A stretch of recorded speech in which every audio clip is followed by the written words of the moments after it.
And the rising tensions in the Middle East are one of the top risks for 2024, according to a new report by Eurasia Group. But it actually doesn't top the list.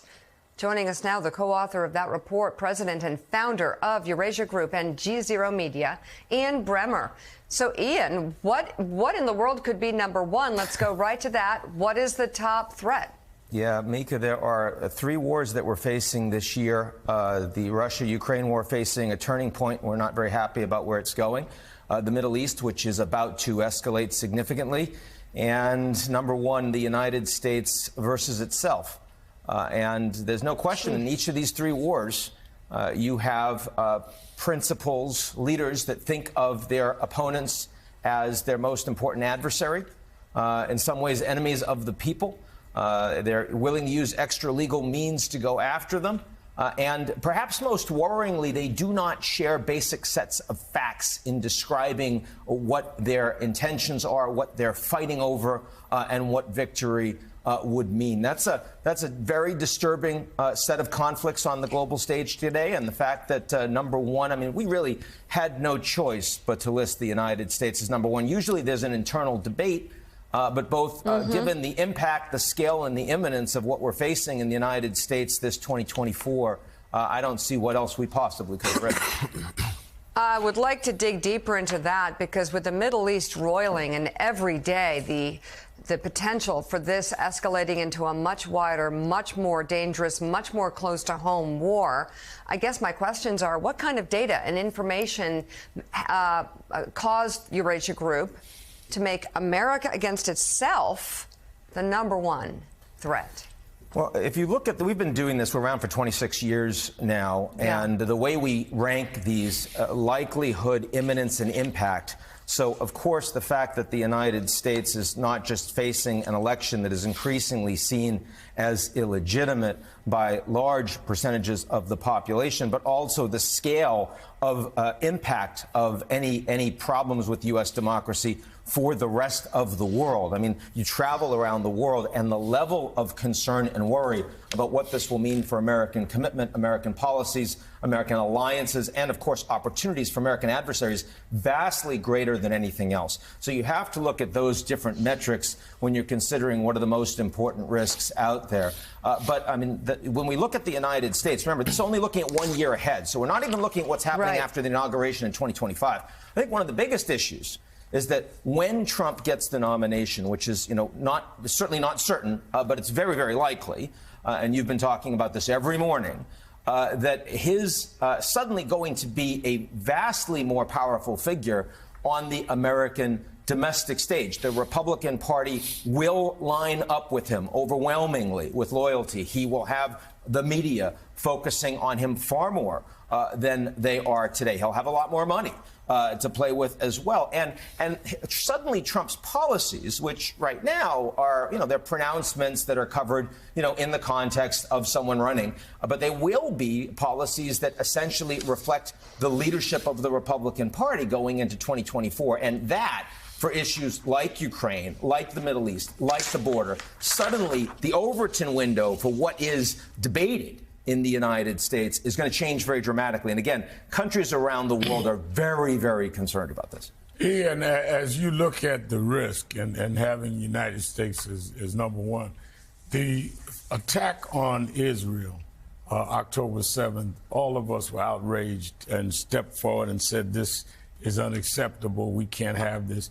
But then we've also denounced many that are with Israel on that, what is going on with Netanyahu in terms of what's going on in Gaza, and feel they're killing babies and innocent civilians that we objected to or raised our voice to in Israel was also unacceptable in Gaza. There's a human rights thing. Right. But the United States seems, in terms of the Biden administration, not to be able to deal with, you can be pro-Israel and anti-Netanyahu.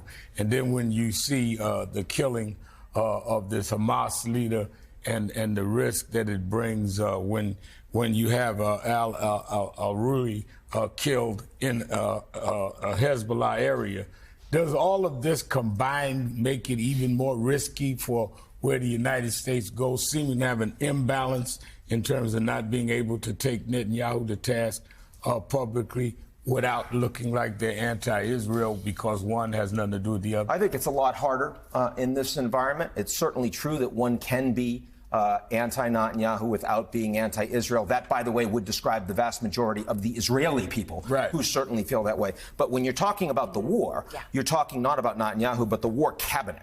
And that war, as it is being fought and as it is being escalated, is supported by the vast majority of the Israeli people. So the United States, as the principal major ally of Israel in the world, is really stapled to that outcome and is isolated in the way it is stapled to that outcome. I mean, the United States today, only 3 months after the worst violence perpetrated against the Jews since the Holocaust, the United States, in its support for Israel, is more isolated on the global stage than Russia was when it invaded Ukraine 2 years ago. That's a staggering and shocking thing to say, but it's a reality, and it's a problem for Biden, not just on the global stage where he's losing support, but also on the domestic stage where this is clearly going to be an election issue that will hurt him in 2024. So I'm curious. I mean, obviously, you're a foreign policy expert. You've been covering this for a long time. If Donald Trump were to be reelected president of the United States, where do you think things look like next year in 2025 on the global stage in terms of where the United States is? You know, what does the Middle East look like? Does it shift things there? Does it shift things in Russia, Ukraine? I mean, what kind of, I guess, danger, I would say, does it further put the world in if Donald Trump were to become president again? Allies are a lot more concerned this time around than they were in 2016, 2020.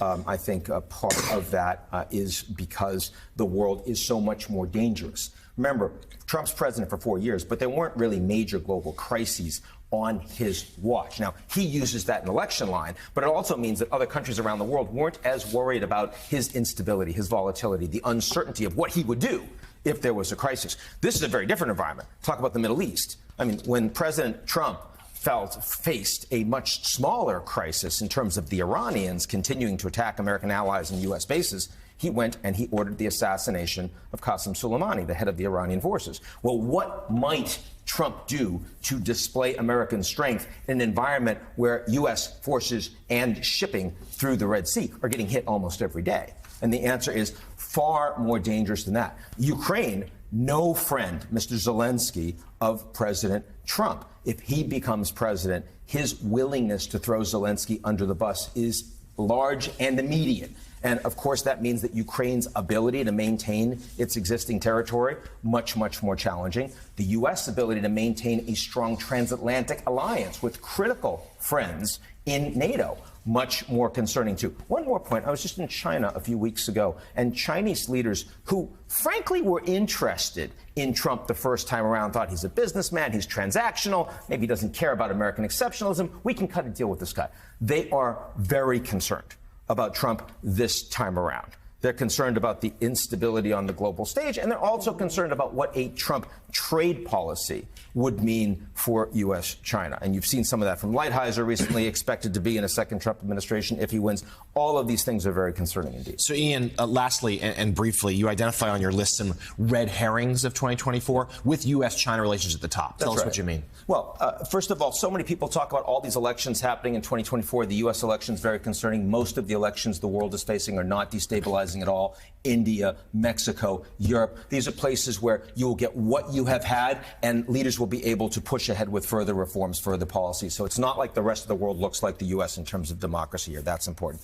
U.S.-China this year look like the adults in the room. It's not because they like each other. It's not because there's trust. Rather, it's because there are so many major crises that they're trying to create some stability. And also keep in mind that China's economy is doing very badly indeed. It's not about to turn around in 2024. And that makes Xi Jinping more cautious, not facing political challenges at home, but doesn't want to escalate. And that informs the way we've seen far more high-level engagement between the U.S. and China the last few months. That should stick through 2024. That's one of the bright spots this year. Tumultuous times. President and founder of Eurasia Group and G0 Media, Ian Bremmer. Thank you very much for coming on this morning. Great to be with you. All right.